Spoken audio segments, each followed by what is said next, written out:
Because of Jesus, I've got joy overflowing, unlimited favor. It's like a river in my soul. Because of Jesus Christ, I've got joy in my soul.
And thank you so very much, Rumeli Kume, for that piece of music that takes us to talk about the mutual assistance and solidarity. Like we always tell you that Maso is a product of Renapo Finance SA that has the principal mission to remove man from the shackle of poverty. It is a product that has been able to bring light and remove a lot of Cameroonians from poverty.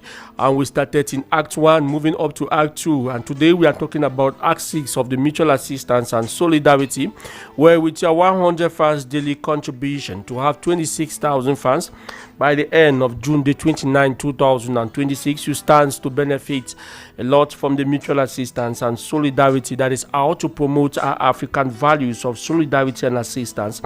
And today that we are in the month of November, precisely the 15th of November, if you have been contributing your 100 francs daily, at this point you are supposed to be at 10,000 francs CFA.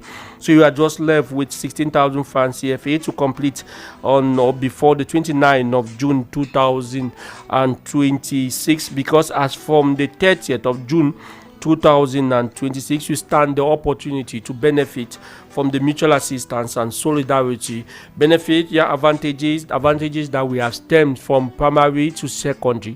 And when we talk about primary advantages, we are talking about advantages that every member of the mutual assistance and solidarity stands to benefit. All the members register completely at the mutual assistance and solidarity. You have that opportunity to benefit from the what we call a SAT moment of the mutual assistance and solidarity, meaning that if a member of the mutual assistance and solidarity muscle happens to lose a child and that has been a member of the mutual assistance and solidarity for less than 5 years of seniority, the mutual assistance and solidarity will give him 150,000 francs CFA. If you have more than 5 years of mutualism where you happen to lose your child, the mutual assistance and solidarity will come and assistance to be with you at the sum of 200,000 francs CFA.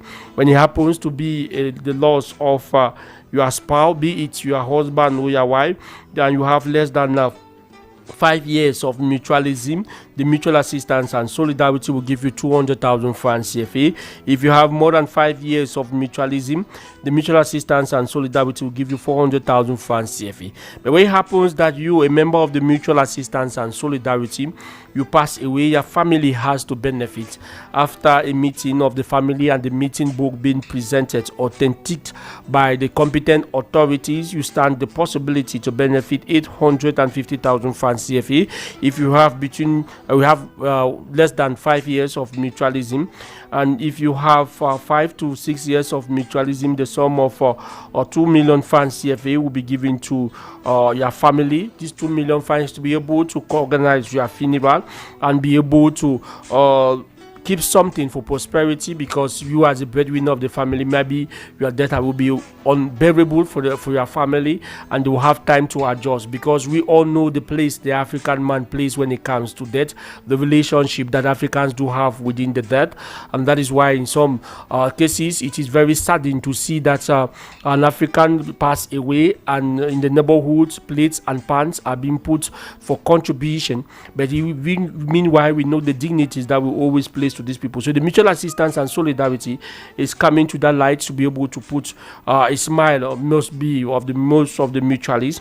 Now, when you happens to be a mutualist that you wants to get married, you have between 3 to 5 years of mutualism. The mutual assistance and solidarity will come to your age with the sum of 150,000 francs CFA. If you have more than 5 years of mutualism, 300,000 francs CFA. Those are some of the sad and happy moments that the mutual assistance and solidarity comes to you. But if you happen to be a member of the mutual assistance and solidarity, you stand to benefit the 35% discount to all your health be at the Mamo Hospital Complex. This will permit you to be able to treat other 9 members of your family, making yourself 10 that they stand the opportunity to benefit, bringing the values of solidarity and assistance within the family setup. If you have a mutualist, you have some engagement where you have to draft a contract or agreement or advise on the guidance and legal procedure on how to create maybe an enterprise, the mutual assistance and solidarity will come to your aid with the assistance of legal assistance by putting at the disposal a legal team that will give you the necessary advice that you need. And this is also an opportunity to solidify and maybe fight against frauding within our administrative setup. When you be a member of the mutual assistance and solidarity, where you have been a member up to 20 years of mutualism, you have attained the age of 60, then we know that age of 60 is mostly a retirement age. The mutual assistance and solidarity will come to your aid. We are giving you the sum of 5 million francs CFA to permit you incarnate yourself into the business domain. Looking at your age, you can decide to open a consultancy firm. You can decide to engage even in agriculture and other aspects. If you are a member of the mutual assistance and solidarity, and you are up to 20 of you in your locality, you can equally benefit from a borehole that will solve the water crisis in your neighborhood from the mutual assistance and solidarity.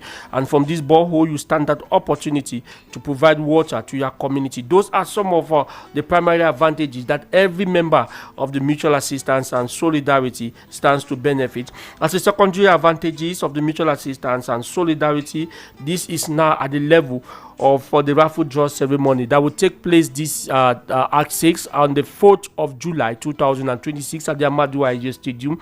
And during that raffle draw ceremony, members of the mutual assistance and solidarity will be raffled out in the domain of finances that will go right up to 2 million francs CFA.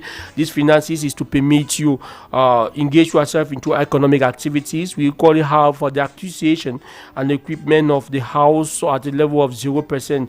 We equally have you have the opportunity to win a taxi or to raffle out a taxi, a Yass bus, and even a personal car for your activities. Those who are engaged in the automobile sector, from that raffle draw, you can equally benefit from a house or a villa where you can call a home and where you can establish your family. These are some of the activities that have been done during the raffle draw ceremony. And you know that at the level of the mutual assistance and solidarity, we have 3 types of mutual assistance and solidarity. I'm talking about the Maso Classic, where you stand to benefit all the advantages that I've also talked about. And at the level of the Maso Seniority, where we think about those who are on retirement, those who have gone above the age of 60 or 65 years old, they too cannot be left out in the economic growth of the country. And when you look at the way things are going in, when we look at it, where maybe we have a time in Cameroon where we have a lot of Cameroonians who will not be the beneficiary of the normal social insurance benefits, but with the mutual assistance and solidarity, you stand the opportunity to continue to take care of yourself. So you can become a member of Maso Seniority, where at this level, you stand to equally benefit from the raffle draw ceremony.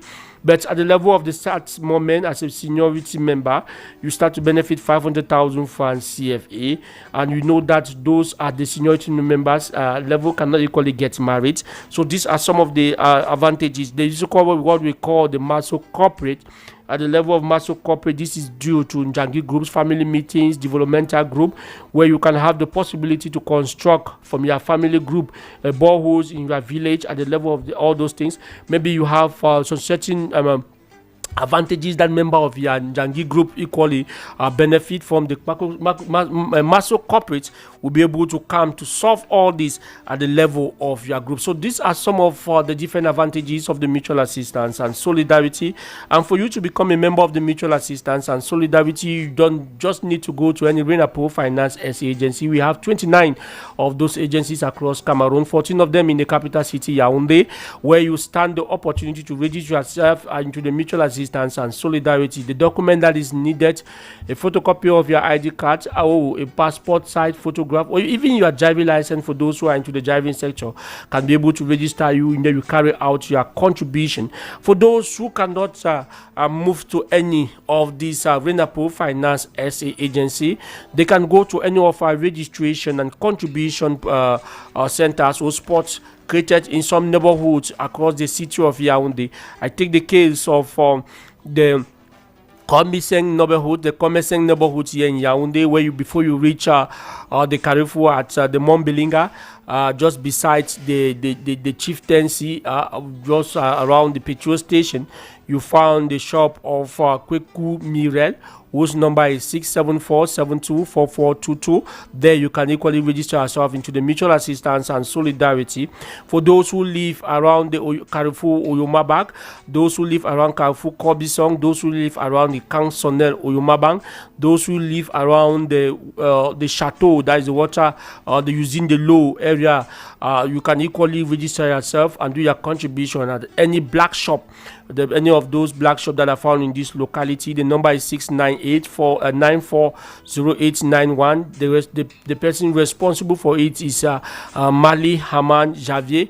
And those who locally live around the Ekonu neighborhood, precisely at the new shops that have just been constructed, you find the shop of Mr. Mbibi Mwele Ewane, whose number is 699354618.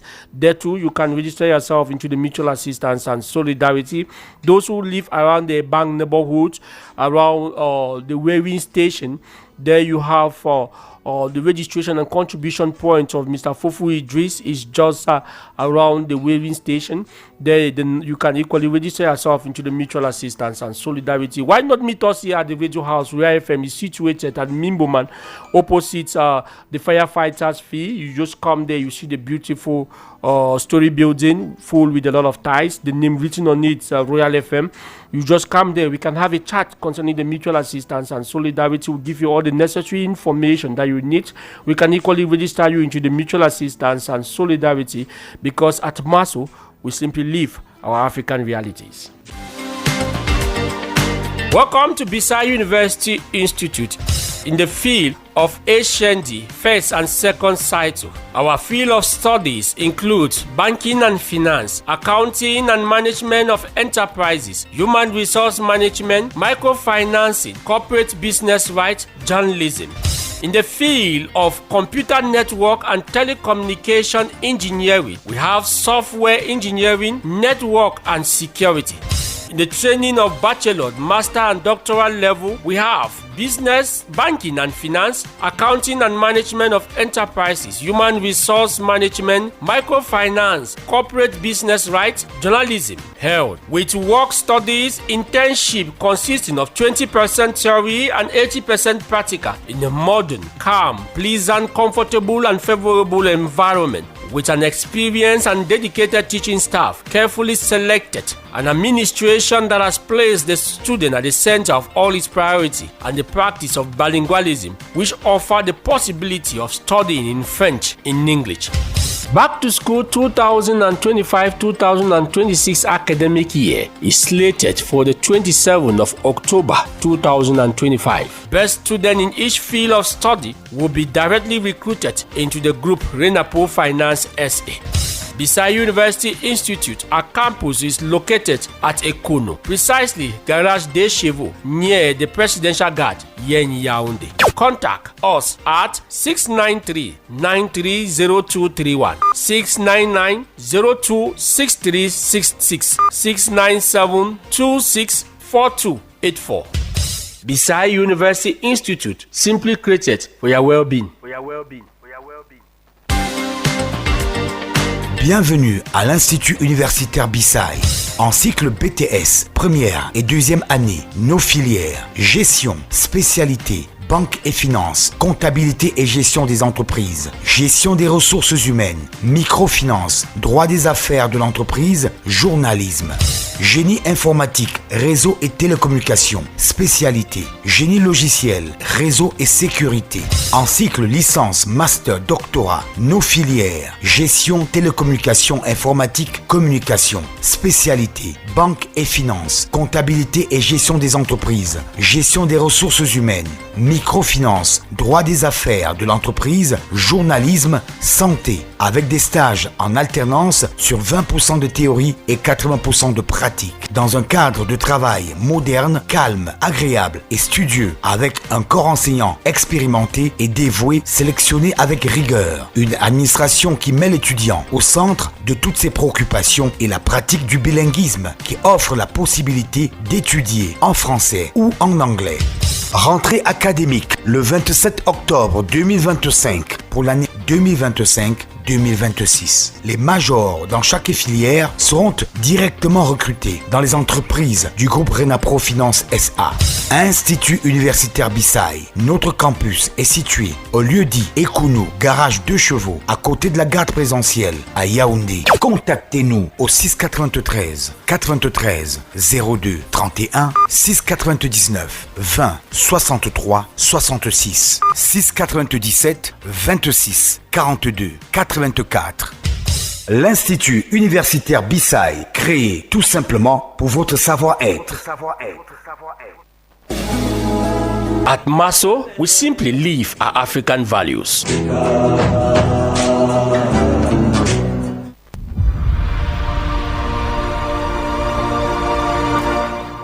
And thank you so very much, Rumeli Kume. We come back to the studio where we'll have some of our guests who are already making their entry into the studio for us to be able to talk about the nation of Cameroon, looking at what is happening in our country. And today's edition of the program Topics and Realities, we shall be looking at the 10 days of President Paul Biya in Cameroon and what do we expect from the president as emergency handling of some of the socio-political issues in the country. Those are some of the things we are going to be discussing. We are going to look at the National Assembly equally, and we equally have some gentlemen who are already here with us in the studio. I will begin from my very good friend.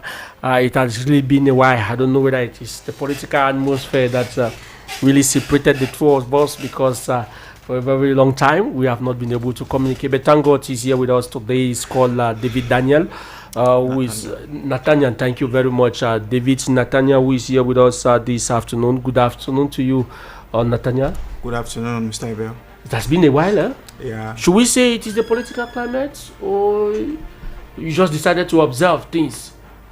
I can say both of them. Both of them? Thank you so very much for honoring our invitation today. You are a member of the Popular Action Party. You are equally a teacher in the educational sector. I believe I got it right. And a very good knowledge when it comes to communication. Those are some of the things that you do, and today we are going to be discussing a lot in this edition. Thank you for honoring our invitation. I equally have with us Etienne Menjo, who is a journalist with the Post newspaper. He has honored us our invitation today. Thank you so very much, Etienne. Thank you very much, Abel. Good afternoon to all the fervent listeners of Royal FM and followers. Good afternoon to Daniel. It's good to be on set with you, and definitely Abel, looking forward to see how we can build Cameroon in our own little way. Yeah, I love that last part, sir. Building Cameroon in our own little way. But rapidly, we are going to meet Evans William Jobati, we try to carry out an investigation of what has been making news in Cameroon as reported by the print media. And when we come back from Evans William Jobati, we are going to be commenting on some of those points he's raised within the newspaper. And then from there, we continue the discussion. Good afternoon to you, Evans William Jobati. Good afternoon, Abel, and hello to everyone. Welcome to this other edition of What's Making News in Cameroon, according to the newspaper review with me, Evans Williams Jobati. Education Propriété questions itself if the reopening of PhD competitive exams was a necessity or out of precipitation. Meyome Salah Hebdo headlines, I quote, Septennat de grandes espérances, suivant le guide Paul Biya. Le Financier d'Afrique proposes that over 10,000 youths be employed yearly during this new mandate as from 2026. Sandetou is anxiously waiting for the ministerial reshuffling.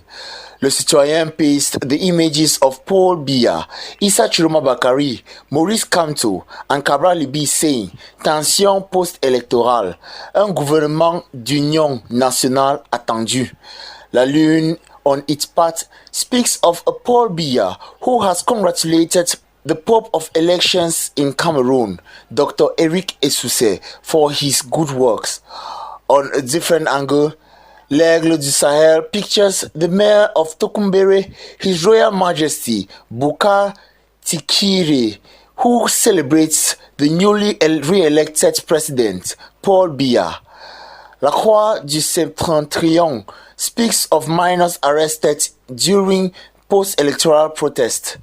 In the same light, Le Reporter informs that Issa Chiroma Bakari has given an ultimatum of 48 hours for states to release all the detained protesters.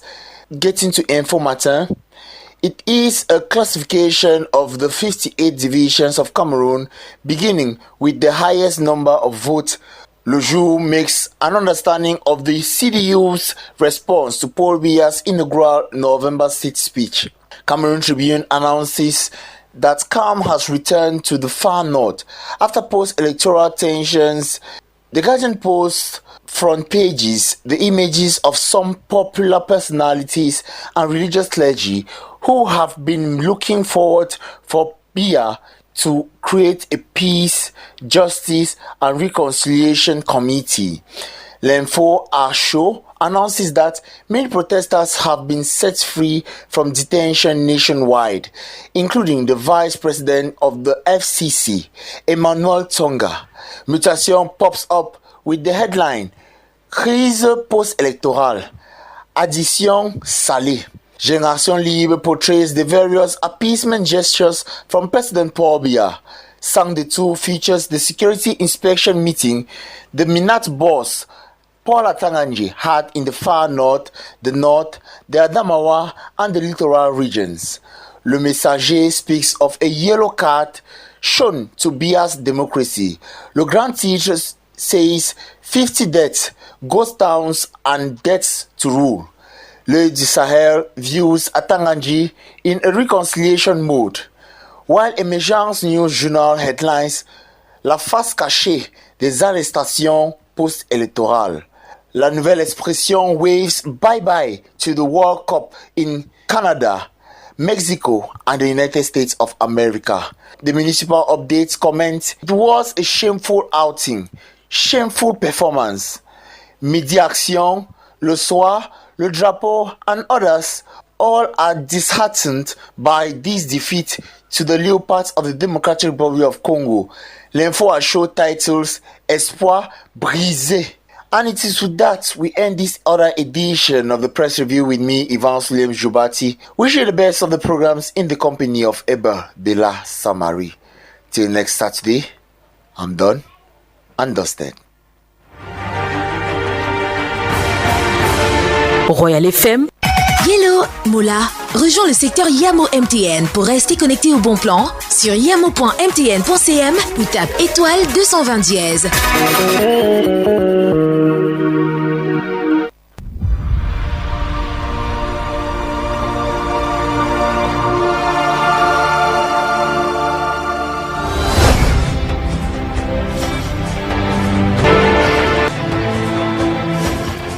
And thank you so very much, Evans William Jobati. I move to you, Etienne Menjo.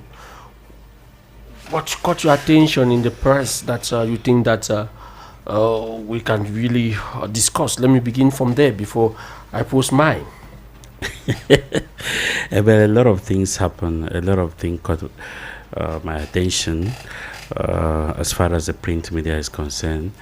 I think everybody know about the post-election crisis and the setting, the beginning of trying to set those who were arrested free. Also, we get to know about the atmosphere, what is going on in the country now, and more to that, Abel. One of what will happen is that the next World Cup, Cameroon, the Indomitable Lions, will not be part and parcel of the edition that is bringing together, I think, should be 48 clubs. So definitely, Cameroon was defeated by Congo. Were you surprised? After 27 years. Were you surprised? 27 years of not participating in the World Cup? Not 27 years of Congo not beating in an official game. So were you surprised?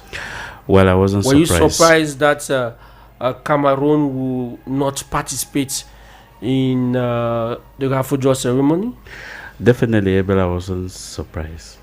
I wasn't surprised because how did they find themselves in before at the playoffs? So there was something that was supposed to qualify even before the round or the qualifiers come to an end. Getting to the playoffs, how it really baffles me at the way things are happening. But I must say that notwithstanding, lessons have been learned, and I believe that all the actors, all the stakeholders go back to the drawing board to see how they can face the African Cup of Nations that comes up with this same climate. Do you think that Cameroon can really put a very strong competition out than Morocco beginning next month, December? I have so many doubts. Do you think that it is not time to suspend football, perhaps? I'm talking about from what comes from the press review. Is it not time for us to suspend, perhaps, sports in Cameroon for a period of at least 3 to 5 years? Before for us to be able to... Before I come to that, Abel, just to let you know, and just to say that for the past 2 months or 3 months, a lot has been happening as far as the sporting landscape is concerned. Right from the junior to the seniors, things have not been moving. And I think this has been a accumulation of other activities, events that have been happening, and everything happening. Now we see a debacle of FECAFOOT and the Ministry of Sport, coming up to tell you that we don't need all this thing. We are tired. Cameroonians are tired of all the left and what is happening. And I think, just like you're saying, I think it is time that we hit the hand on the table. Why not? The president is just beginning his mandate, the 8th mandate. So I think he can, the things that he's putting in place to make sure that the country goes well, I think one of the things should be to hit the hand and put football on the suspend. We will not lose anything. It's just to reorganize ourselves and see how this sporting discipline, which is unifying, or can be put in order so that the rules and regulations favoring both parties, all the stakeholders, should be respected. Okay, thank you very much, David. What really caught your attention this week when we go through the press review? Well, I think one of the first things that caught my attention on the press is that of people who were being arrested in the north early this week. But then with the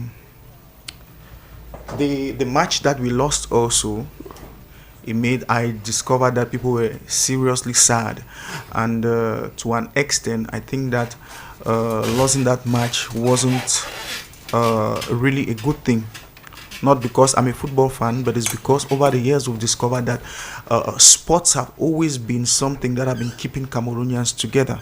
We can take a little view on when we were playing the Nations Cup. At the level of Southwest and Northwest, where we have a crisis going on presently, we discovered that people were joyful, people were a little bit relaxed, and we discovered that this activity makes people to be a little bit relieved of the pain they are going through. But I think that on the other hand, also, maybe God Himself decided that we shouldn't really make it in that match. Why? Because there comes a time when we have to also sit down and look at the priorities in life that have to boost people's life, give them a life with quality, and not an illusional life for them to be running in and out expecting to have gold, meanwhile gold will never get into their hands. So I think that to an extent, maybe God was on the side of our opponents for us to... So were you also part of those Cameroonians who did not see the possibility of Cameroon going over to Mexico, No. Canada and America? Mr. Abel, I think that I was very sure that we're going to make it, but on the other hand, I was also expecting any kind of result. Why? Because modern football this day cannot really be. How can I put it?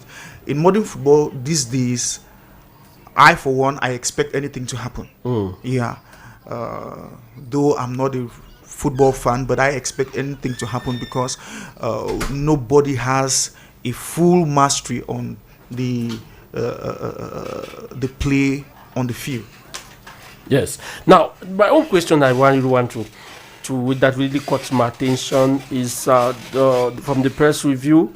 Was it necessary for President Paul Biya to relaunch the PhD program? And that is the question I want to ask you, David. Do we really feel in Cameroon the impact of having these scholars who have attained one of the highest level of education, the PhD? Well, I think it's necessary because they say that when you have knowledge, you are informed, and when you are informed, you can do things we least expect you to do them. But then, you see, with all of this knowledge, if you don't have all the elements necessary to bring out, to exteriorate what you have in your head, it comes down to nothing. We've been seeing PhD holders selling crayfish at the Milan market. It doesn't make any sense. And if they are launching another one for some of them to go in for it, the question is, are they financially able? And if they come out from it, will there be jobs waiting for them to be able to exercise their knowledge on the field and make the local Cameroonian citizens profit from what they have already learned? So there is a whole bunch of questions that is being placed in the minds of people, and we don't really see this as really being necessary, because with the crisis we're going through and the economic difficulties we are facing, all the financial difficulties we are facing, people are just seeing this like a scam, another ways like a scam of a goodwill towards the population. Why am I saying it? You can't be expecting me. I can't be expecting you to give me bread and then you think that I have to first of all go and learn how to make that bread before eating. You first of all give me the bread to eat before ushering me into. But teach somebody how to fish, not give the person fish. Yeah, that's what they say. But before teaching the person how to fish, you give the person fish to eat. And while teaching the person how to catch the fish, you still sustain him with a bit of fish. While knowing these things, we can take instances of those who are out in Algeria on, I think it should be Algeria or Tunisia, or Morocco, on scholarship. And they have been reivindicating over the media their rights as people who have been sponsored by the country to go and study, but they have never been sustained by the government in any ways, and some of them are sleeping 10 of them in a room or more, and some of them barely have a meal per day to eat. So that kind of situation, how we're going to characterize it, is something that is uncalled for. I don't think that giving that kind of bringing that program now is that necessary. What we are expecting are economic programs, financial programs, and developmental programs that is going to empower the greater population before getting into bringing up more scholars. We already have them. Let Simon Kwanti says that Etienne Menjo that Cameroon is being noted for training paper tigers rather than training technocrats, and some people think that the impact of those who are having PhD are not really felt in the neighborhoods. You don't see them coming up with a different lifestyle that can model the common people, and coming back to launch the PhD program is just like training more paper tigers than technocrats that can really push the development of Cameroon. And we see from the newspapers this week questioning the relevance of the relaunch of PhD's program. What is your perception concerning this print media outlets contesting the launching of the PhD programs? I think they are right, Abel. They're very right. And why was it first of all suspended? That is the first question. And have they resolved the problems that resulted in the suspension of the suspension?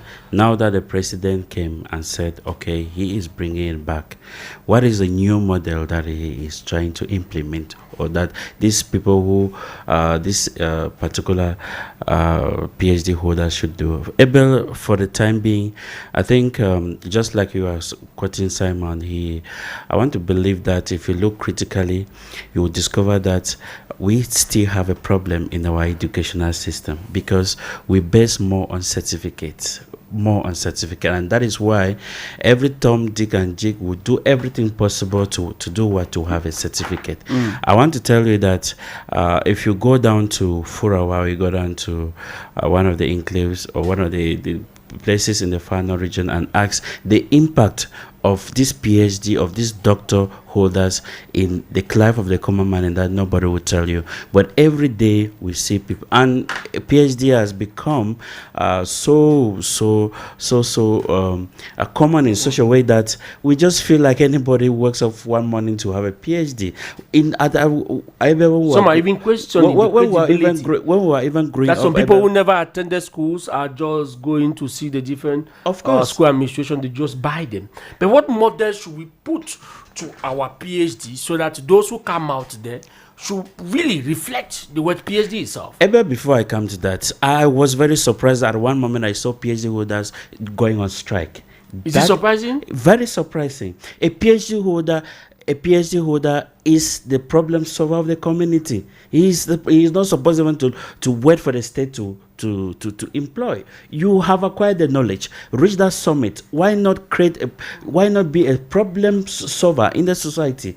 Why do you wait for the state to do that? And that's why we keep saying that our educational system is having a problem, because we train people to look up to the state, but we are not training them to be entrepreneurs. We are not training them to do what?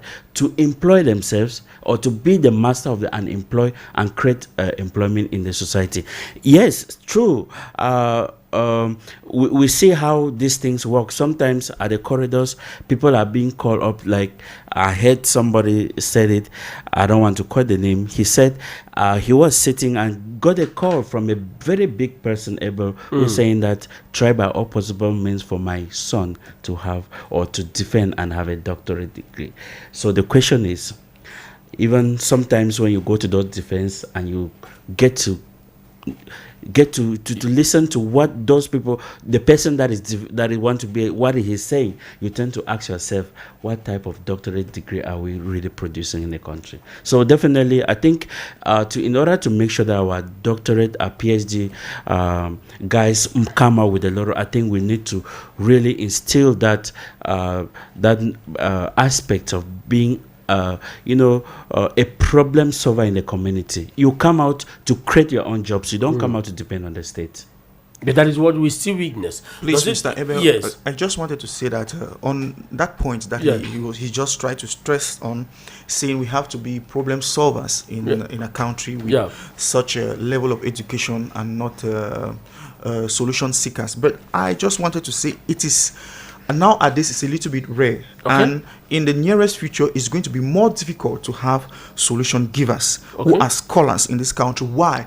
Because over the years, I think for some 5 years now, the country have struggled to implement some sort of validation by competency at the level of education in the primary sector. Which means that at that level of at the primary level, if a child fails, they are supposed to give him a catch-up exam in the primary school, a catch-up exam. But we always see at those his things level. in the university. That is what we what call we're it the supposed to ratchapage, Yeah. where you fail a course, at you the can give you an university, opportunity to Mr. write Abel, again. at the university, it is normal because why? Those we expect that everybody in the university is somebody who reads, somebody who researches, who knows what he wants. who knows what he wants.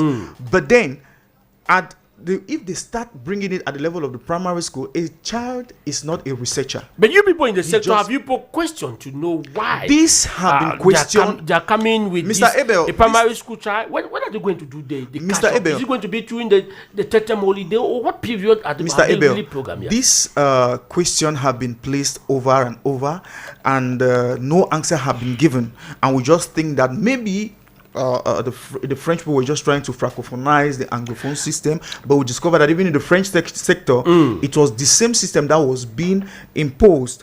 And to an extent, even, they said that people who are at the same level shouldn't repeat any class, which is uncalled for. You can't take a child who is unable to have the mass promotion. Yes, mass promotion. Okay, now the board levels by level. Now, what if you're in about class 1, you don't fail, you Exactly. go to class 2, you can repeat class 2, but Exactly. not class Now, class 1. What about the official exams? At the official exams, it means that they are going to be obliged to give children a pass where they were not supposed to have a pass because they don't want children to fail. And that is the more reason why we see many children are in Form 1, Form 2, who are repeating and having difficulties to even spell their names, to write a simple letter.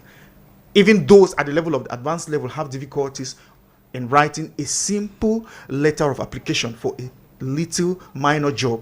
It's not a very minor job, Daniel. What we are saying is that sometimes some of these children, especially from ASMAC, we face a lot. From ASMAC, from for those who are coming to do that comes, internship. or from other universities that write letters of internship, and sometimes you ask yourself, did this child really, had if that's a advanced level? You tend to question yourself whether this is really true. And sometimes that's why we're clamoring that our educational system has a problem.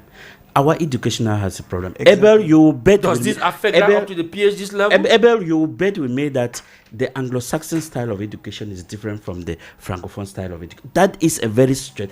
And if we are trying to bend the two to come together, and then we give favoritism to another one to overshadow the one, at the same time bringing it together, it will not work. It cannot work. It cannot.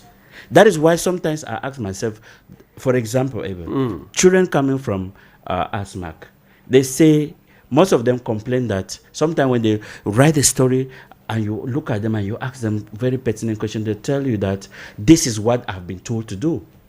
Exactly. And you ask yourself, so there is no room for proactiveness, for creativity, or for other things to happen, to come in. Now, the Anglo-Saxon style of journalism, the style of writing and everything is different. But sometimes they tell you that you have to do it this way. So I tend to ask myself, so children grow up that way, and it is something that we need to look at it. Our educational system, we need to restructure it, and restructure in such a way that we have problem solvers rather than... And that is why I told one child here that in the English system, you first of all put the title of the person. When you are writing, you put the title of the person before the name, because the person is not important, but the position, the person who is speaking on behalf of that position, that is what we need. But sometimes you say, no. In school, they told us that we write the name of the person before his title. And some of these bring this discrepancy, especially come to what you are saying. But when we look at the level of, if we have to miss it out, David, at the level of primary school, they believe that in the level of the secondary school, it needs to be corrected. At the level of the high school, it needs to be corrected. At the bachelor's level, it needs to be corrected. Masters and PhD to be perfection. But why do we still have this incoherent behavior or attitude for us to be able to have the PhD holder that will really reflect the development that we need in the country? Mr. Abel, is very simple.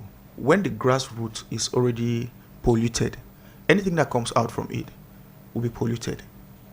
How can you say that? Yeah. When something is already spoiled from the roots, from it, no matter how, no matter the precautions we take, it's going to be very difficult to rearrange it. So I think that they have to start it from the roots, and that is why I would like to go back to his point where he was trying to stress out that what made this to be suspended, and have they solved the questions behind the suspension before relieving it and permitting people to go in for it? That is the question. Anyway, those were some of the aspects that came out from the review of the press review. I would like us to go to our main topic of discussion today, where I would like us to first of all start with the National Assembly, looking at the November session, which is ongoing. And when we come back after this jingle, we are going to take you to talk about more.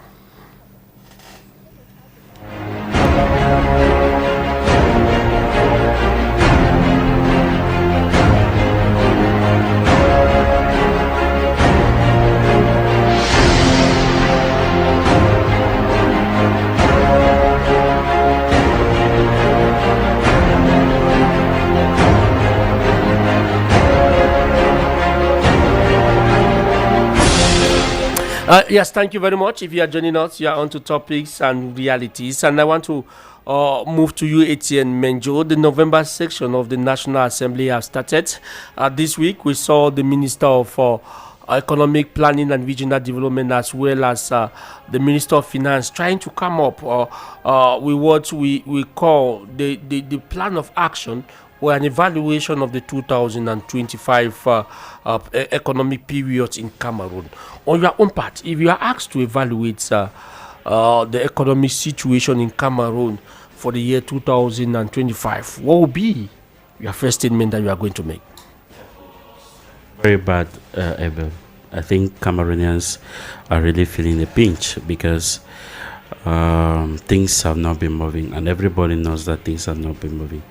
I think a common man will tell you, just from a common man's point of view, going to the market, he will tell you that things are very difficult. I had the opportunity of, having a talk with some women housewives here in the nation's capital, and they told us very clear that this time around, when you take 5,000 to the market, it's very impossible for you to cook, to have a good meal in the house. So definitely to tell you that a common man is looking at this from going to the market. And so you see how things work. So things have been really very difficult, and I think the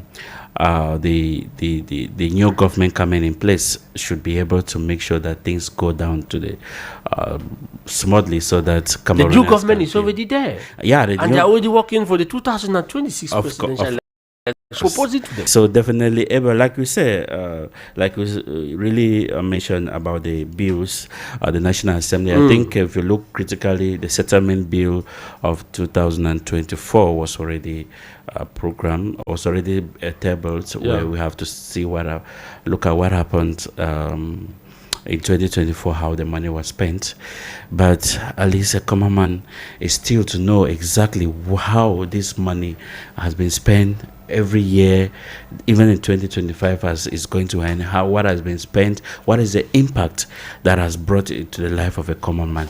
And so we are expecting to see that when they... Can we take this break? Royal FM. The time is 5 p.m. To take a course online or to pass a job interview on video is easier with Orange Data Bonus. Subscribe to your bundle on *111*1#. Orange.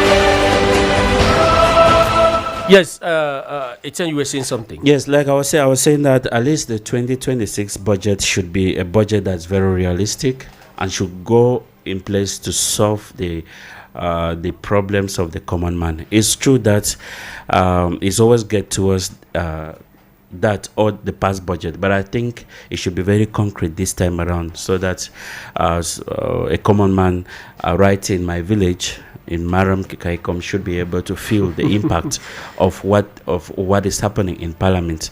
And I think parliamentarians this time around should be serious and should be ready to call government into action, into accountability, because they should be able to monitor the government to see what really happened. And that is what a common man is expecting to see, and to make sure that the life of a common man is, very simple, not complicated, and not even very expensive, as we see this time around.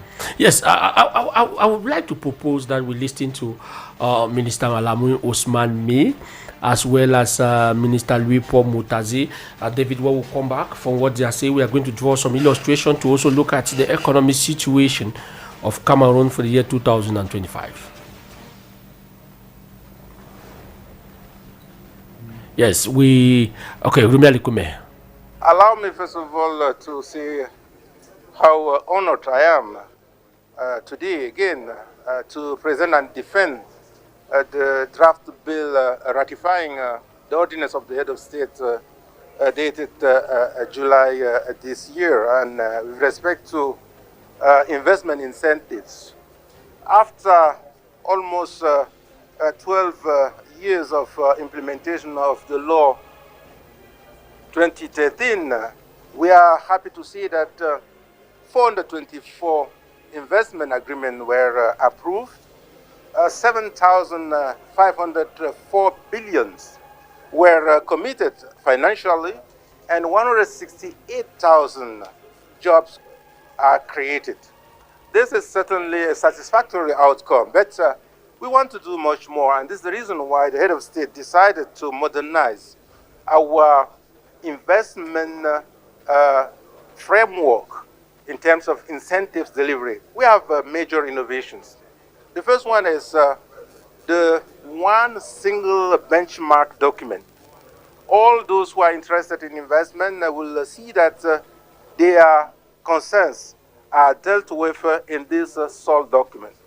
Secondly, we want to believe that the regulation of eligibility conditions and certainly the extension of the eligibility to special zones, priority development zones, will help improve the impact of these policies.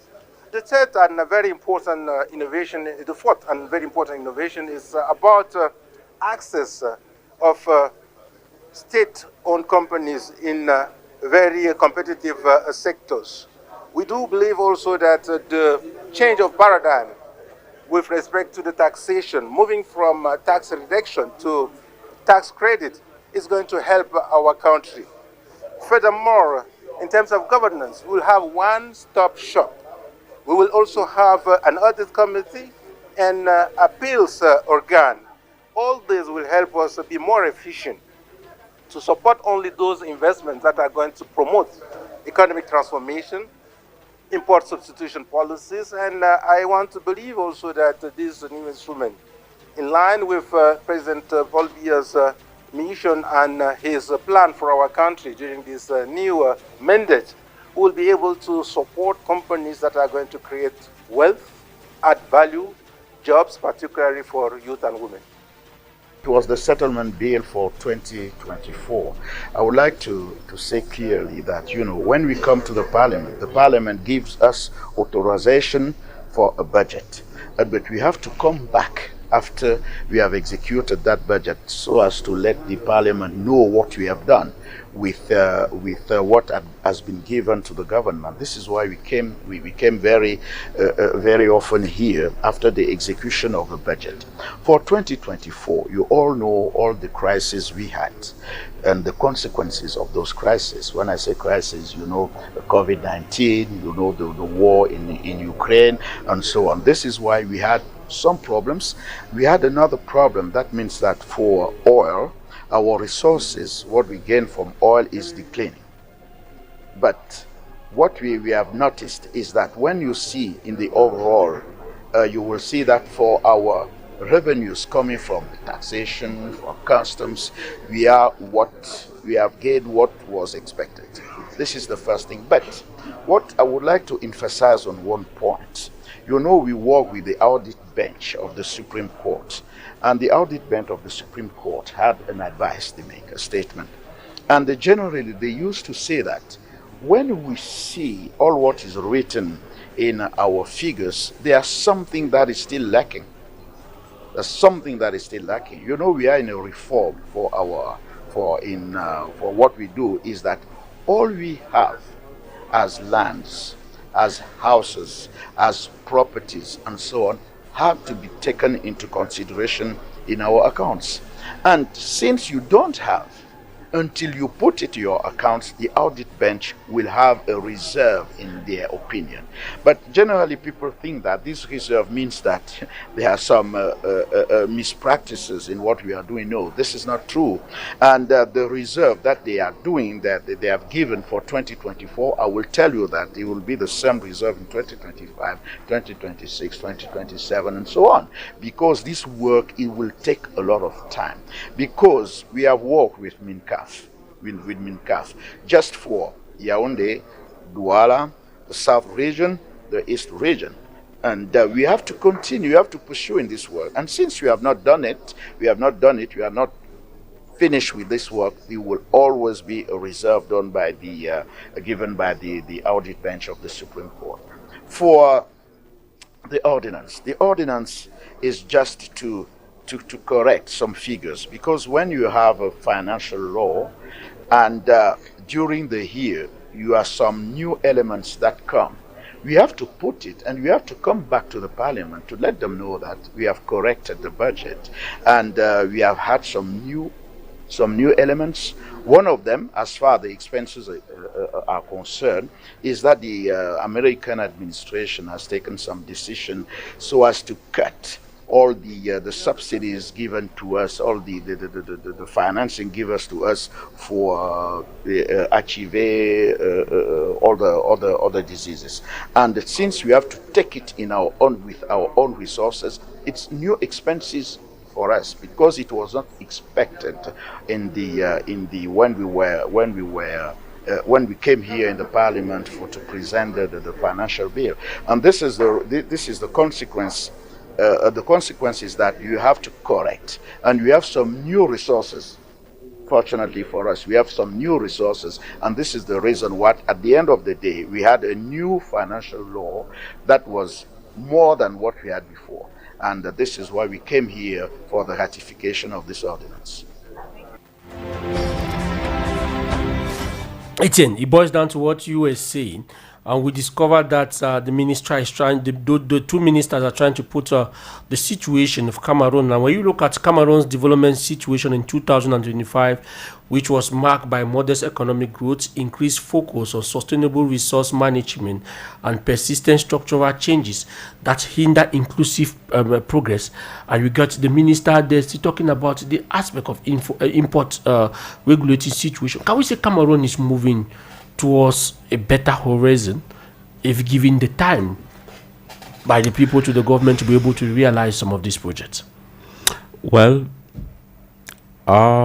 yeah, from what the minister is saying, but I always want to come down to the common man, because all of these things affect the common man. The common one wants to have good water, good roads, electricity, food on the table. All of these things should be put in place. And if all of these budgetary allocations are being done to make sure that Cameroonians at the grassroots feel this impact, I want to think that all the growth rates that we think can happen to us, all of it will happen. Why not the import substitution strategy which the government is doing will be realized? Why not develop the various sectors that can bring us all those things to the limelight. Now, David, do you think that the common man is really feeling the pinch of this economic orientation coming from the budget to be able to realize their daily well-being? Mr. Abel, I would just like to ask you a question. Do you on your own part feel it? I'm the one asking question. No, I just want to, I'll come back to your question. Let me ask, Romeo, are you feeling it? No. Are you feeling it? Maybe you answer on my behalf. No. From what he's saying, you just know that he's not feeling it. So put yourself in my place and answer. Let me And you cannot answer totally. How can you say that I'm not feeling it? How will you know that I'm feeling it? That is what we want to know. Before I get back to that question, I want to say this. I want to first of all answer the question you gave to Etienne. Yeah.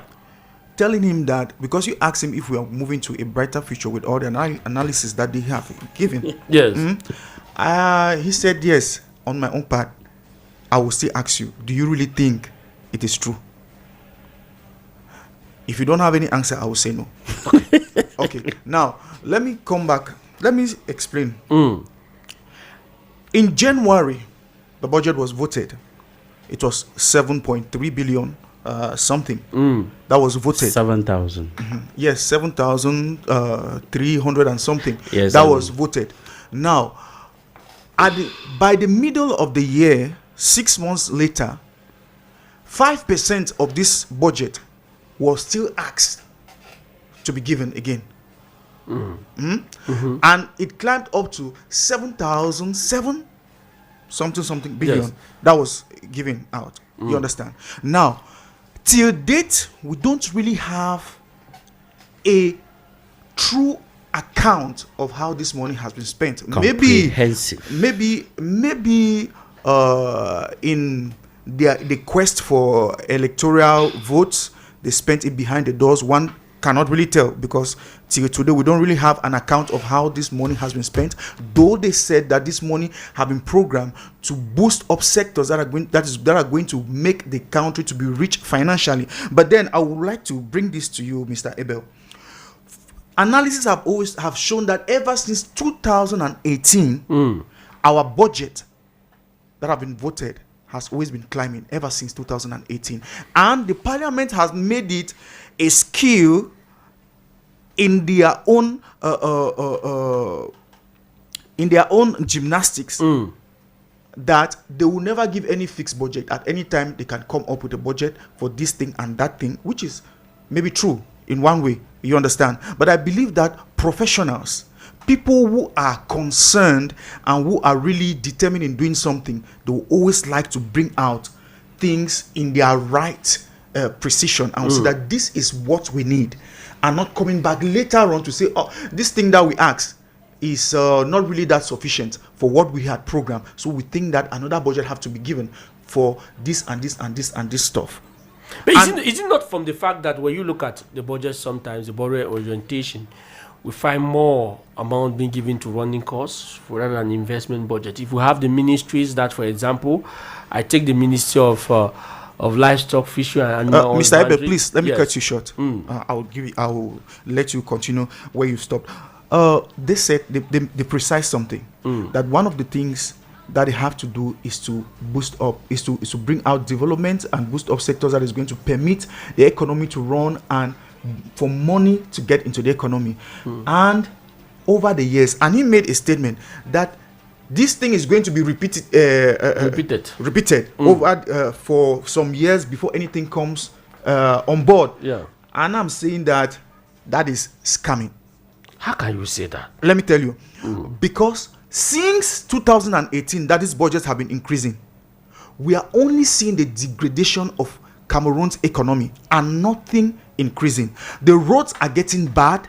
Even the roads in the capital are getting bad. And we know that when there are roads, the economy will have a promising future because people. But they are blaming it because to the farmers different can crises take that we are witnessing that sometimes the money is being diverted, money for roads construction and all, like it's being it's diverted diverted to the different crises that we have been faced. The after effects of the COVID-19, the war in Ukraine, the Anglophone crisis. These are some of the things that are impacting the actual development.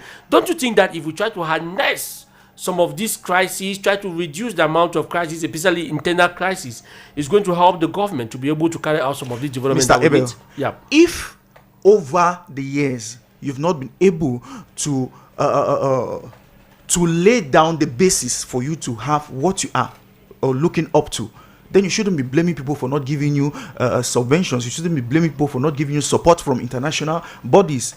That doesn't make any sense. Because your own taxes that you're collecting in your country doesn't have a clear report on what is being spent. So, on what are you expecting the people to be counting on? These roads are leading to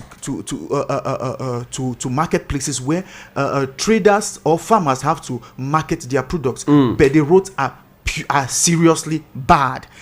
Farmers' produce get bad on the road before they reach the market center. So finally, what are they going to sell? And over the years, they've been crying and crying and crying, but nothing has been done.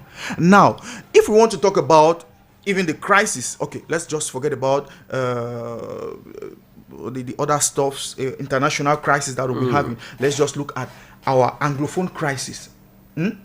Now, they will also tell you that they spent a huge sum of money because of this crisis that is going on. But what have they done to solve this Anglophone crisis? Because I remember during even the elections, the only person that they are fighting today, that he self-proclaimed himself as the winner and the president-elect, is the only one who went to the Anglophone region and asked for forgiveness from the Anglophones for all the atrocities he had caused. Now, the person who is now sitting on the chair as the president never stepped his leg on that terrain, but went to the north, where he was afraid that he may lose voters from there, to go and campaign and come back. If you really have concern for something to be solved, do you think that, Mr. Abel, if the president ever placed his leg there in the where the Anglophones are, where our Anglophone region is, this crisis wouldn't have come down? For us to start seeing eventually how this thing, a negotiation can come up, and people can start seeing how we can start moving freely and come to a certain agreement. I think that it is just all that they are doing is just a form of scam, political scam. Now, Etemenjo, I will move to you, and this takes us to a very pertinent question that we programmed to talk about it in this edition of the program, because they said every economic depends on the politics set aside as policy by the politicians. It has been 10 days since we voted, or we inaugurated, better still, President Paul Biya took office by swearing in an oath to protect the constitution and the people of Cameroon. If I can ask you this for the question, what has changed in Cameroon within these 10 days? What are you going to tell us? About, I think, 10 days. Are you feeling that we are having a president-elect, that things are moving up to a better horizon? Abel, I will answer your question from a guy on the street. Nothing has happened. But I want to believe that inside the offices, something has changed. Maybe they are putting in things to make sure that they revamp the economy in the next few days. But 10 days, I think, it is still too early to judge 10 days. But I think within the 10 days, nothing has changed. And maybe they are trying to put out things to make sure that things work well in the next 50 days, 100 days, and one the 7 years that we expect them to be in power. But I must tell you that a lot of Cameroonians look up to them, because a common man on the street will tell you that things are not going. Things are not going. Now, David, in 2018, during this period, we still discovered that the first 10 days in 2018, nothing happened. The first move that, in terms of administrative performance, that President Paul Biya did was in January, where he had to appoint the John Gute government. that is still in place right up to today. Should we also expect, or should Cameroonians expect, that the president might also come in his action, but in January, because we are 10 days into the office of the president, and the 10 is saying that nothing has changed? What do you think will be different between 2018 and 2025? Well, Mr. Abel, I think that, like Mr. Etienne just said, it's a little bit early to judge. Okay. But I also have a firm conviction that maybe at the level of the offices on paper or the paperworks, things are going to really are being worked behind the blinds to bring an explosion of a particular change that is going to make Cameroonians to smile. Why? Reason being that the post-electoral uprising of the people is pushing the government to really seek for peace at all costs. So though they have been arrested left and right, but I think that they are aware of the fact that Cameroonians are not happy. But then, and I believe that they are working towards it. However, I think that for these 10 days, the first thing that I can, because when something is done that is good, we need to appreciate. Okay. Yeah. At the local level, I can say that security is really been maintained. Is trying to be maintained. For instance, we have dealers that were taking right-handed at the level of P2, who dressed as students and went and were selling drugs. And can I pause you and take this listener online? It's okay. Okay, hello? Mr. Abel. Yes, my name is Abel Bela Samari. Ibrahim from Rompo Express. Yes, Mr. Ibrahim, good afternoon to you. Good afternoon to you, dear brother. Good afternoon to your guest there in the studio. Yeah. Mr. Abel. Yes. You asked a funny question. For me, it's a very funny question. Okay. Maybe perhaps because I'm a funny man. Yeah, that I know. Mr. Abel, the question that you have been asking, I myself have been asking the same question.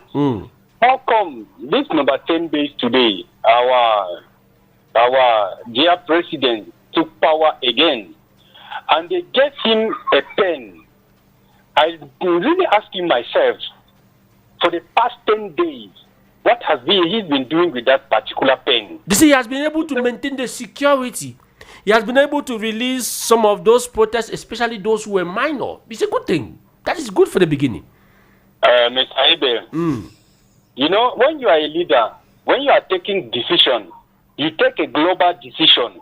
You take a decision that will have impact to the majority of the population. You and I know that there are some certain measures that if we are taken, things could have been different. For an example, those leaders that were arrested in their houses, in their different places, I think those are the things that if they free them, things could have been different. So we can see when Donald Trump took Ibrahim, don't you see that the president recently tried to adjust some reforms when it comes to the military, especially at the military school, that is the Eco Force school here in Yaoundé? Perhaps it is coming towards the direction where he says that order must reign. And for him to be able to carry all the policies, Cameroon needs to be secured. We should at least clap for the president for those initiatives. Mr. Ibe. Yes, Ibrahim. Cameroon is secured. We know what is bringing serious problem to our country.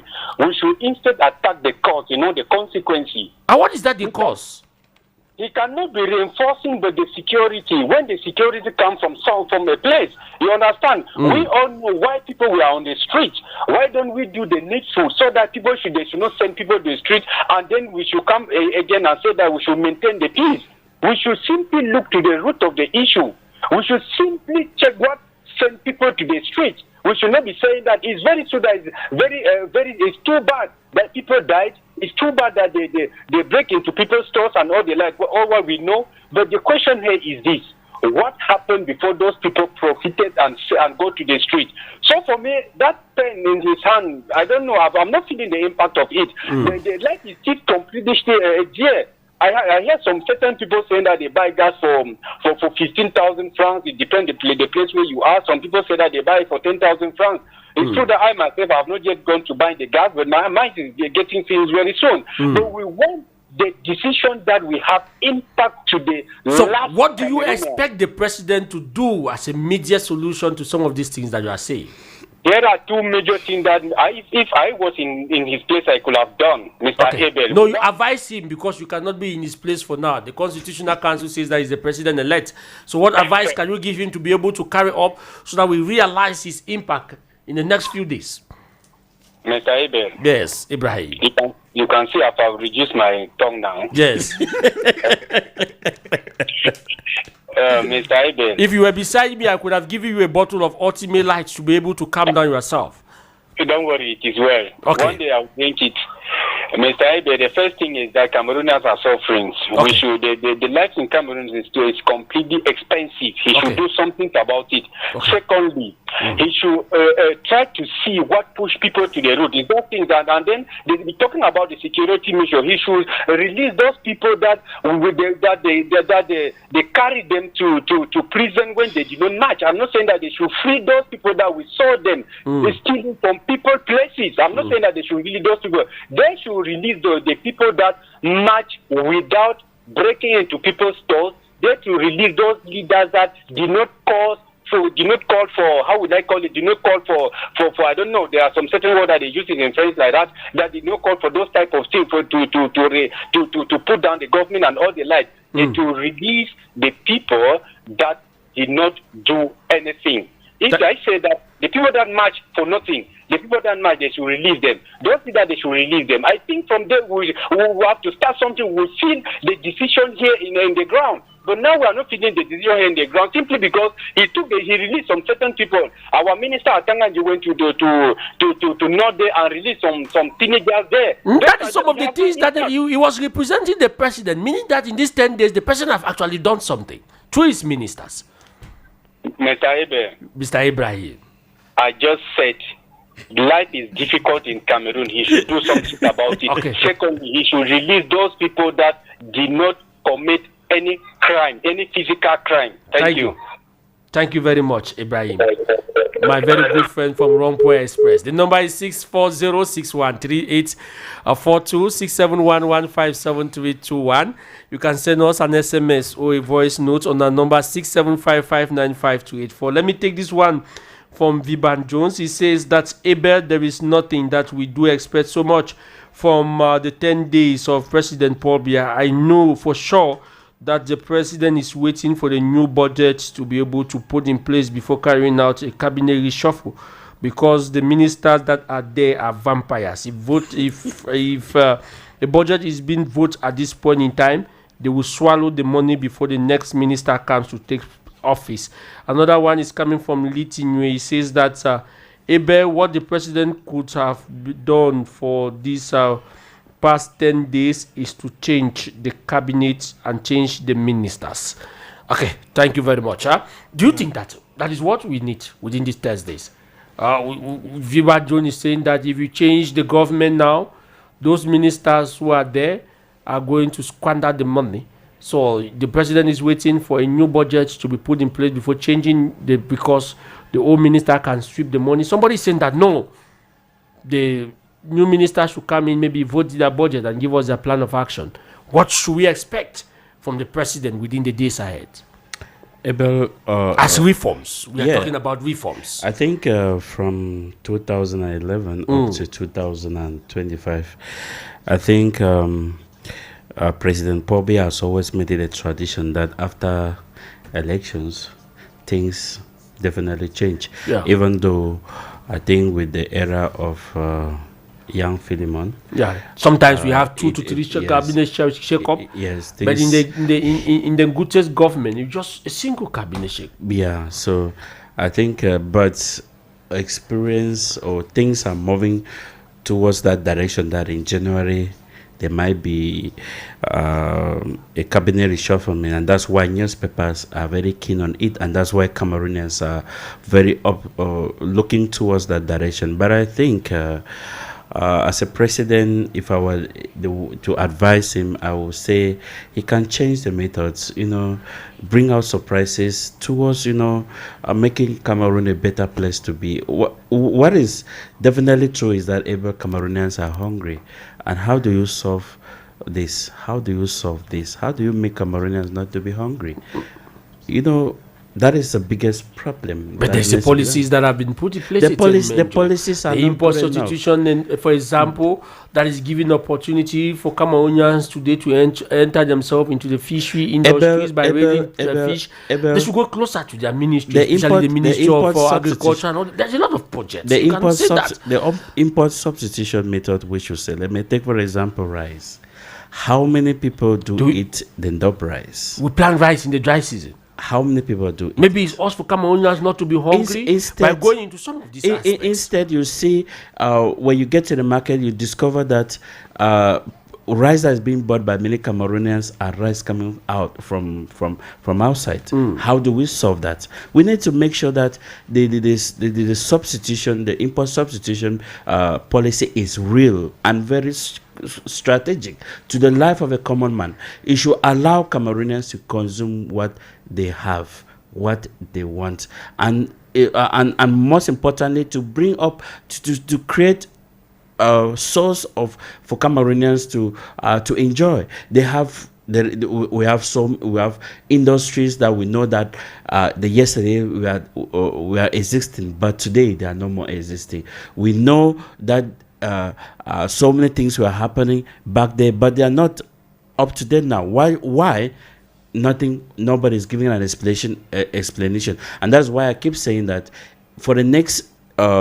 That's why I said I think during our last stop over here, Abel, I said it very clear that if the government, one of the things that the government should do during this term is to make communication very strategic. You don't allow Cameroonians to communicate for you, because when they will communicate for you, they will bring in wrong information that you do not want, and before you run in a sapeur pompier to pull it down, more damage must have been caused. And that is why maybe to add Guy Fila is also let's take this publicity. Royal FM. Hello, join the MTN Yamo Zone and stay connected with good deals on yamo.mtn.cm or dial *220#.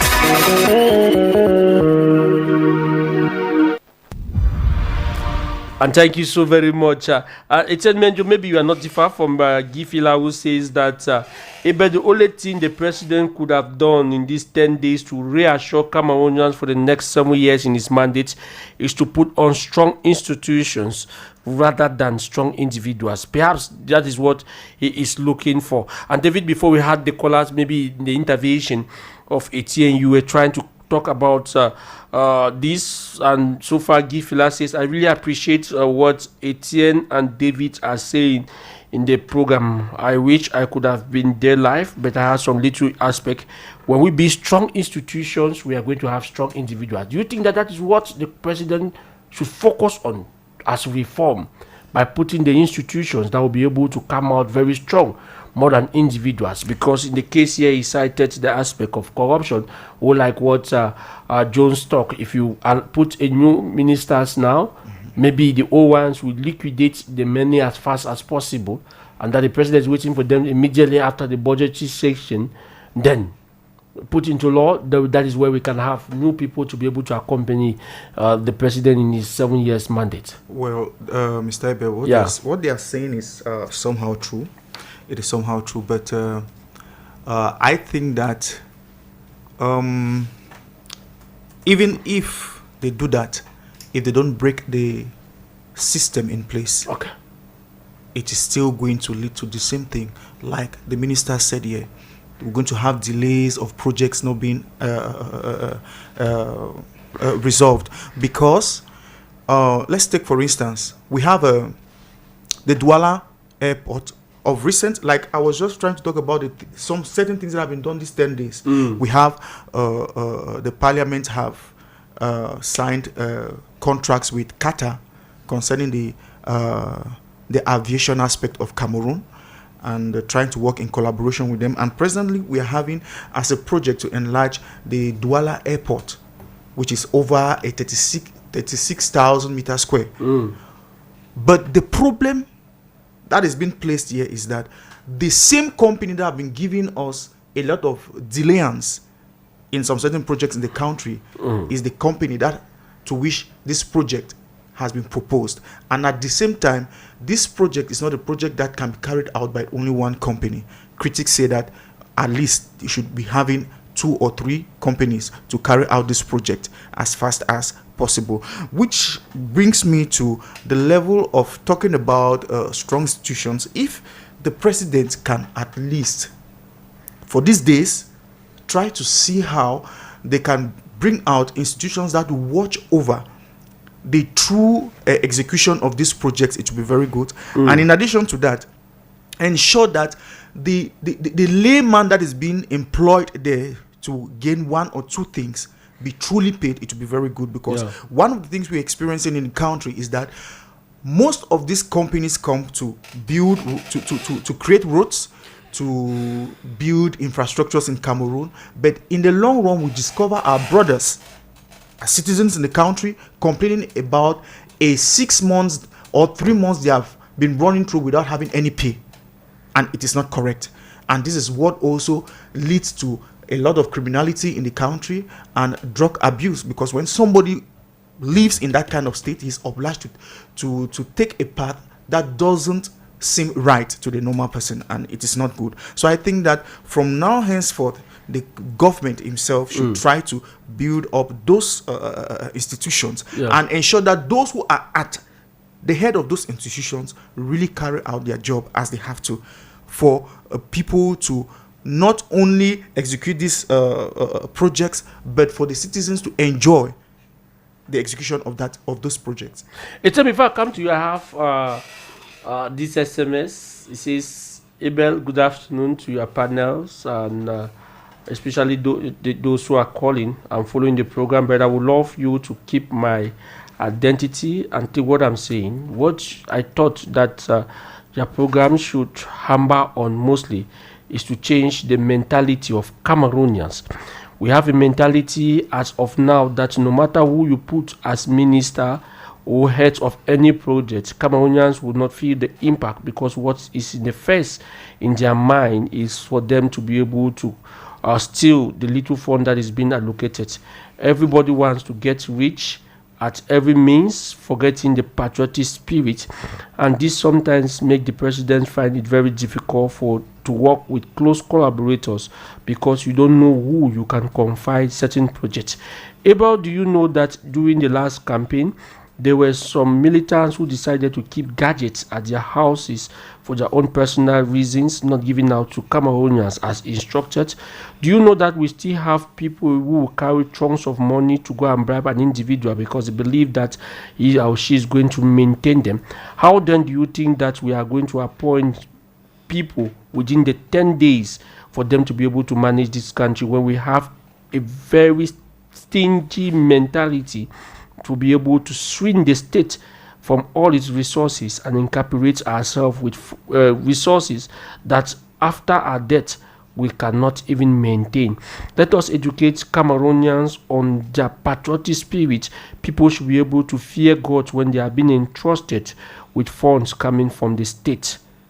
This is a message from the listeners, that he says I should keep his identity, even though he's somebody that I know. Is it a problem in our society, what he's saying? It is. What he's saying is too bad. It ties down to what we were saying here, that we need strong institutions, and we need the government to watch over those who are at the head of those institutions, because it is needless you saying you're building strong institutions, you're putting people there, and they are not accountable for everything that they are doing. Because over the years, the president have been appointing people, reshuffling the government and all the like. Even like, for instance, of recent, he just reshuffled the military sector. But the problem now is, are you watching over the individuals? Are you capable of saying that this person is doing what I asked him to do? Because I believe that he's the most informed among all of us in this country and among all his high officials. So he should be able to tell them that this is what I appointed you to do, but to the greatest of all the surprises I've been having, you are not doing what was expected of you, and the product of it is not coming out. And he shouldn't relent his effort to change the person if it needs change. Is corruption our real problem for us to be able to find ourselves where we are? Corruption if I go by this message coming from this listener who says that the problem is not who should be appointed. The problem is going to be the aspect of patriotism. Do we feel ourselves as patriots because we cannot accuse or we cannot be expecting something where we are unable to manage the little that we have? Abel, that is the biggest question, because who is really a patriot? That is what we cannot answer, because sometimes you see the people singing patriotism, those are the people who go on sets and preach hate speech. Those are the people who go on stage and make as if a common man who pays taxes does not have a place in this country. Those are some people who go on stage and believe and make as if Cameroon belongs to them. No, that is not a patriot. A patriot is somebody who feels the impact of what Cameroonians are going through. That is a patriot. A patriot is somebody who feels, who knows that if I do this to this, my brother, he is going to feel pains and it is not good. That is a point. And sometimes when you say Cameroonians cannot be suffering every day paying taxes and they don't have the accountability of those taxes, of where that money is going to, it is uncalled for. It is uncalled for. Since we have been hearing about ministers in this country, how many ministers have gone on national television, sit down, they have one-to-one aspect, tell us, for example, crises have been going on in Northwest South, but the budget tell us that there are projects that have been allocated in those areas. But sometimes the year finishes when they have not carried out it. But we need Cameroonians need to know what has happened, because budget money has been allocated. If that money still remains there because that project did not take place or that project was not executed, if that money is still there or it has been diverted, Cameroonians need to know. But sometimes a year passes. I read somewhere sometimes even in Parliament, even the contractors in the Northwest and Southwest region will pay the armed men to be able to disrupt certain projects just because they don't want to realize this. And they will grant and say that the equipment have been burned, they cannot re-execute the projects because of all. Meanwhile, some of them are behind some of those aspects. So he is talking about the mentality. Do we really have that mentality to support our leaders for them to be able to realize? Because how can youth, the head of state says that women and youth will be the priority, and they are the same youth and women that is rushing behind with huge sum of money to bribe some of those authorities. Is that not ridiculous? We are talking about reforms, but we are not mentally ready. That is why we are saying that we need to have reforms that are very active, very creative, very realistic. I think if there is one thing that this government has to take note of, they should know that this year, as I've taken up the end mandate, they need to make things very real. They need to make Cameroonians feel their impact. It's true, what has happened, yeah. But I think this is a time that they need Cameroonians to once again believe that they have Cameroonians at heart. They have this beautiful country at heart. I think one thing that we should also know and believe is, get to know, is that if stronger institutions as we have been clamoring, if they are put in place in such a way that, Abel, even if I'm appointed, I should not begin to sing your song while destroying the country. No, I should be able to do what is right before God and before man. That this is, if you call up at 12 midnight that you defend this, you defend it with a cold head without any problem. That is, when something is wrong, you call it wrong. When something is right, it is right. It is not, something should not be right and you call it, something should be white and you call it black. I think those institutions which they can stand for the truth, justice, is what we need in this country. And that is what I think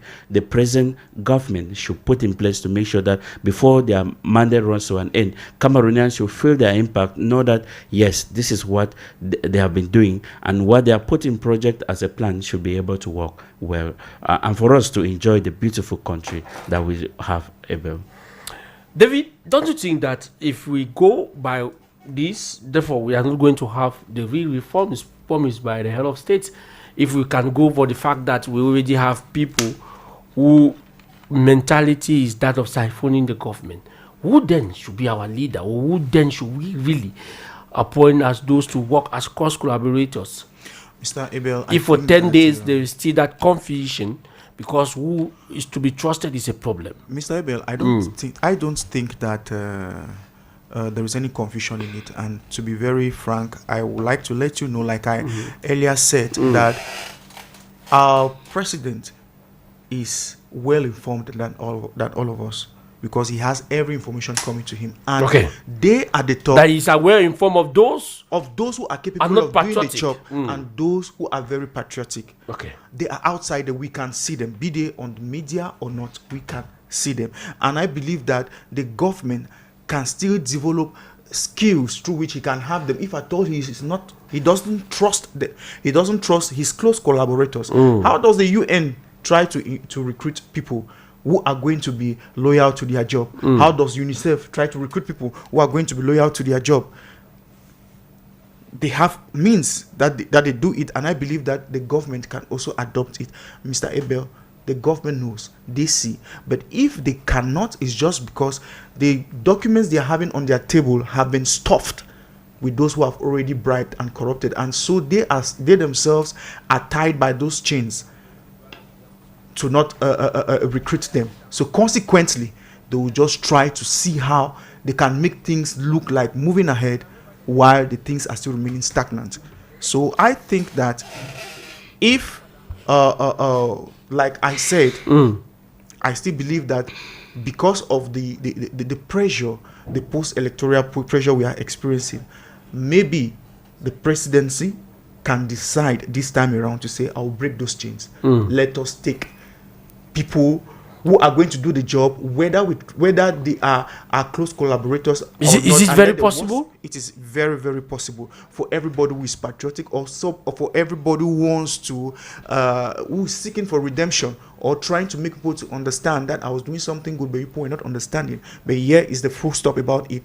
So you guys should look at it. I think that it is very, very possible, Mr. Abel. And he said something about people being God-fearing. I think that if they can also try to pick up people who are also God-fearing, is possible, rather than fighting against churches and locking them down.